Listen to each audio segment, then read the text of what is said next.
প্রিয় বন্ধুরা, চারজন নবী যারা এখনও দুনিয়ায় জীবিত রয়েছেন, সেই চারজন নবী কারা এবং আল্লাহ তাআলা তাদের কি কি ক্ষমতা দিয়েছেন, আপনাদের মধ্যে যারা জানেন তারা অবশ্যই কমেন্ট করতে ভুলবেন না। আর যারা জানেন না তারা ভিডিওটি শেষ পর্যন্ত দেখতে থাকুন। আল্লাহ তাআলা মানুষের হেদায়েতের জন্য আমাদের পৃথিবীতে 1,24,000 নবী এবং রাসূল পাঠিয়েছেন, যারা যুগে যুগে মানুষের নিকট আল্লাহর পক্ষ হতে হেদায়েতের বাণী পৌঁছে দিয়েছেন। এবং আল্লাহর শেষ নবী হযরত মুহাম্মদ মুস্তাফা সাল্লাল্লাহু আলাইহি ওয়াসাল্লামের ইন্তেকালের পর নবীদের আগমনের এই সিলসিলা চিরতরে বন্ধ হয়ে গেছে। কিন্তু এই 1,24,000 নবীর মধ্যে চারজন নবী এমন আছেন যারা আজও পর্যন্ত জীবিত আছেন এবং যাদেরকে আল্লাহ তাআলা তাদের জীবিত অবস্থাতেই তুলে নিয়েছেন। সবার আগে এই কথাটা আপনাদের মনে রাখা উচিত যে এই পৃথিবীতে যত আম্বিয়ায়ে কিরাম এসেছেন তারা সবাই নিজ নিজ কবরে জীবিত আছেন এবং অবশ্যই তারা নিজ উদ্দেশ্যে সফল। আল্লাহর নবী হযরত মুহাম্মদ মুস্তাফা সাল্লাল্লাহু আলাইহি ওয়াসাল্লামের বর্ণিত হাদিস রয়েছে যে আম্বিয়া কিরামের লাশ ভক্ষণ করাকে আল্লাহ মাটির জন্য হারাম করে দিয়েছেন। তাই আজও আল্লাহর নবী নিজ নিজ কবরে জীবিত আছেন। কিন্তু এর মধ্যে অবাক করার মতো বিষয় হলো এই নবীদের মধ্যে 2 জন এখনও আমাদের জমিনে আছেন আর 2 জন নবী আকাশে জীবিত আছেন বলে জানা গেছে। বলে রাখি, এই 4 জন নবীর মধ্যে হযরত খিজির আলাইহিসসালাম ও হযরত ইলিয়াস আলাইহিসসালাম আমাদের জমিনেই উপস্থিত রয়েছেন। কিন্তু হযরত খিজির আলাইহিসসালাম নবী ছিলেন কি ছিলেন না এ নিয়ে অনেক মতভেদ রয়েছে, তবে সঠিক কোনো বর্ণনা পাওয়া যায় না। অনেকে বলেন তিনি নবী ছিলেন, আবার অনেকে বলেন তিনি আল্লাহর বান্দা ছিলেন, আবার অনেকে বলেন তিনি নবী ছিলেন না কিন্তু জীবিত আছেন। তাদের সম্পর্কে বলা হয় যে তারা প্রতি বছর হজের জন্য মক্কা মোকাররমায় আসেন এবং সেখানে তারা জমজমের পানি পান করেন, যার কারণে সারা বছর তাদের কিছু খাওয়া দাওয়ার প্রয়োজন পড়ে না।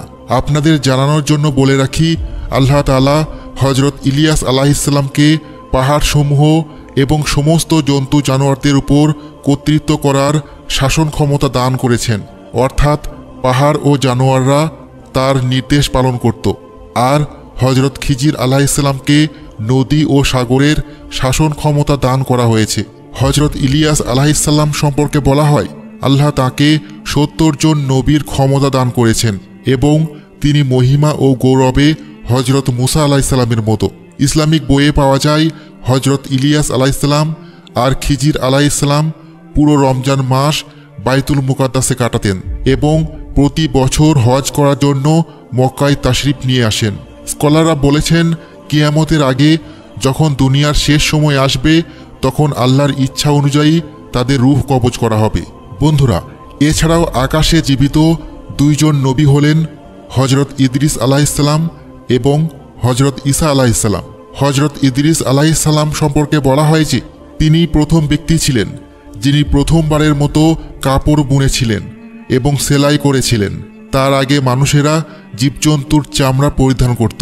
কিছু রিওয়ায়াত অনুযায়ী পৃথিবীতে হযরত ইদ্রিস আলাইহিসসালাম সর্বপ্রথম ব্যক্তি ছিলেন যিনি কলম দিয়ে লেখাপড়া করা এবং জ্ঞান অর্জন করা শিক্ষা দিয়েছিলেন।